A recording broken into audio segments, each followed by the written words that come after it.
Okay, so today we're going to start on our first lecture on assessing democracy. And if you look at your lecture notes, you'll see if you go to the lecture notes for lecture one, you'll see number one, it'll say politics and government, and then in parentheses it says assessing democracy .01. That's your way of knowing that this video covers everything, the next few things on the lecture notes.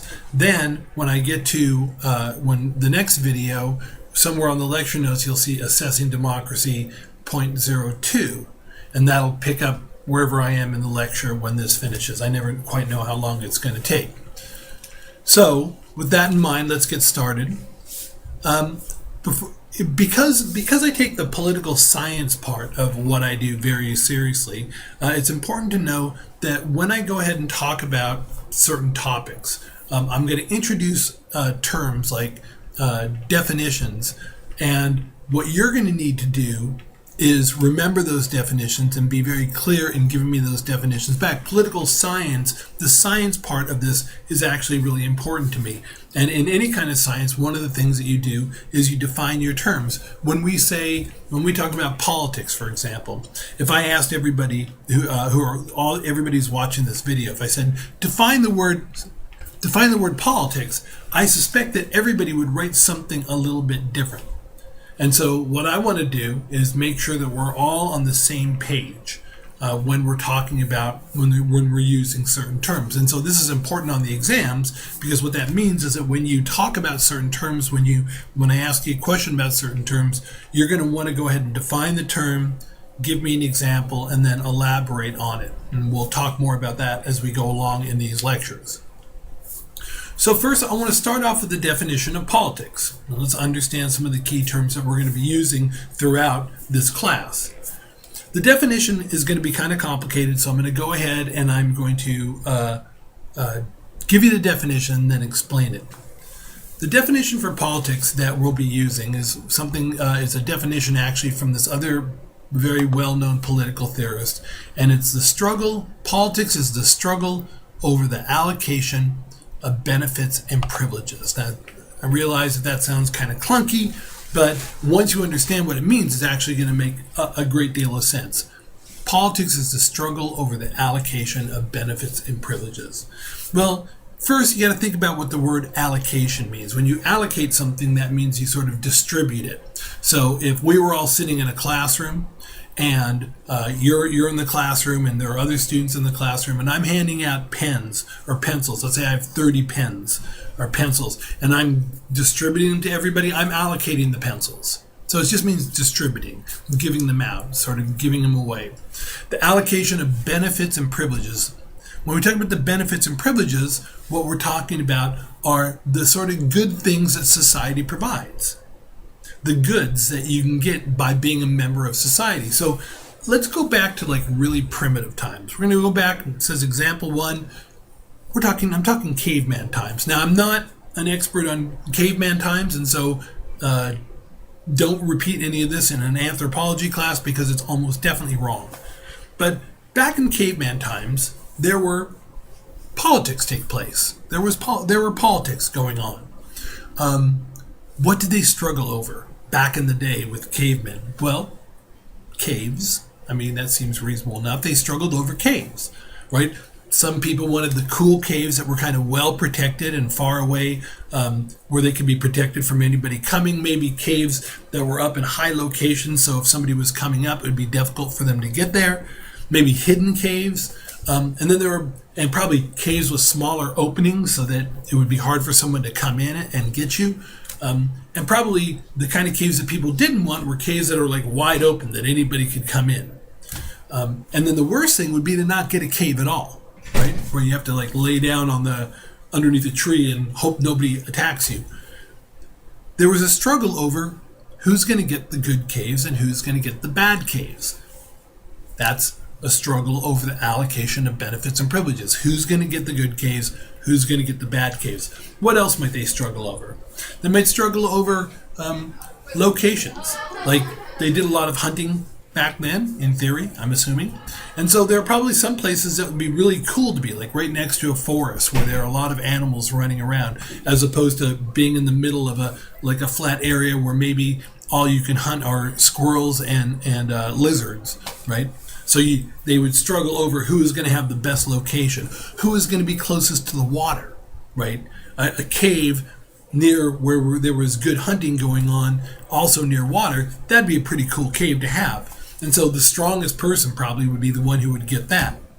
So that's what we mean by the struggle over the allocation of benefits and privileges. Even in caveman times, there were politics going on, different than our politics. Well, maybe not so much, but different than our politics. But that's the idea behind it. There's a struggle over the allocation of benefits and privileges. Now, what do we struggle over now? What kind of things do we struggle over now? We don't struggle over caves anymore, but there are struggles that go on. And what are those struggles about? Well, nowadays we struggle about taxes. Who's going to pay more? Who's going to pay less? We struggle over education, right? What kind of who's going to have access to an education? Who isn't going to have access to an education? We struggle over the environment. What kind of rules are going to be set up for the environment? We struggle over what kind of cars we're going to be able to drive. All these kinds of things are all different struggles that we get involved in. And the allocation of benefits and privileges, it's gotten a little bit more sophisticated. We're not struggling over caves anymore. We're not struggling over who's closest to the water, but we do struggle over things because in any society there's a limited number of resources. We've only got a little bit of stuff, and more people want the stuff than there's stuff to go around. And so that's the idea, that politics is the struggle over the allocation of benefits and privileges, that the stuff that people fight about and want to get, the goods that society has to offer, that's what politics is all about, that struggle. So you can have primitive sort of struggles, caveman times, and more sophisticated modern time struggles as well. And that's what example 2 was supposed to be. Now, knowing what politics is, the struggle over the allocation of benefits and privileges, and we're going to come back to this idea over and over again. So just hang on to that. If it's still not clear, just make sure you understand that it's a general idea. Next, I want to define what an institution is. Now, you see, if you look on your lecture notes, I have a definition. An institution is an enduring organization that performs certain functions for society. An enduring organization that performs certain functions for society. So first, what do I mean by enduring? What's the word enduring mean? It means long-lasting. It's not something that just pops up and goes away. An institution is an enduring organization that goes ahead and performs certain functions for society. The government is such an institution. It's an enduring organization that performs some function for society. There are other kinds of institutions. Schools are institutions. Police offices are enduring institutions. All these kinds of things are enduring institutions, right? That perform some function in society.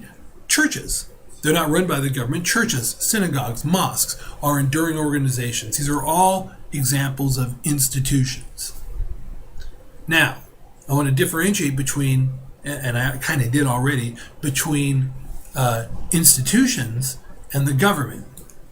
The government specifically, unlike the church, which is another example of an institution, the government is the institution responsible for resolving conflicts over the allocation of benefits and privileges.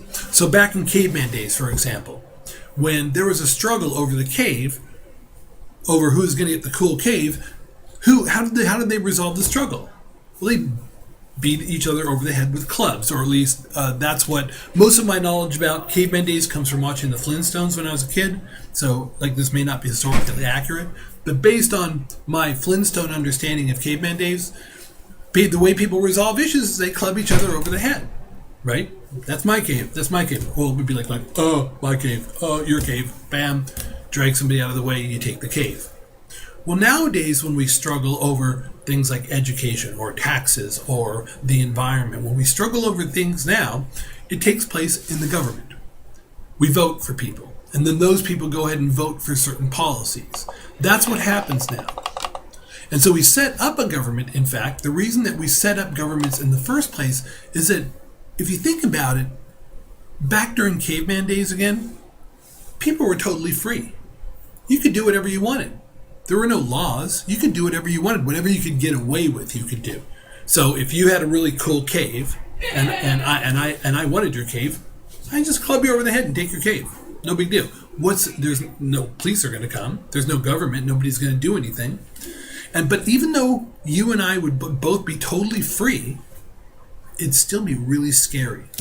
We're free, yes, but it's scary because there's no control. There's no control. Nobody's in charge. And so one of the things that happened, one of the reasons that people set up governments in the first place was to do two things, to provide order to society.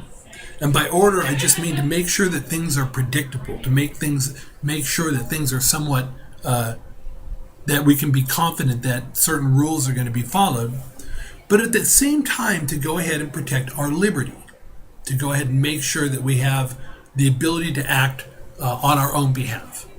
So we have these two things that government's supposed to do. It's supposed to provide order, but it's supposed to give us the maximum amount of liberty that we can have, or at least ideally that's the way it's supposed to work. So liberty means that if I go ahead and do something that takes away your liberty, that's not good, right? So that's the idea. Government is set up. That's where the clash over the allocation of benefits and privileges takes place. It takes place in the government, and we set up government to go ahead and provide order, predictability in our lives, but at the same time ensure that we have a certain degree of liberty, that I can be free, as free as I can possibly be, without impinging or reducing your liberties. Now, next, with that in mind, I want to talk about different kinds of government. So, on the lecture notes, what you're going to do is go to the section where it says Assessing Democracy 0.02.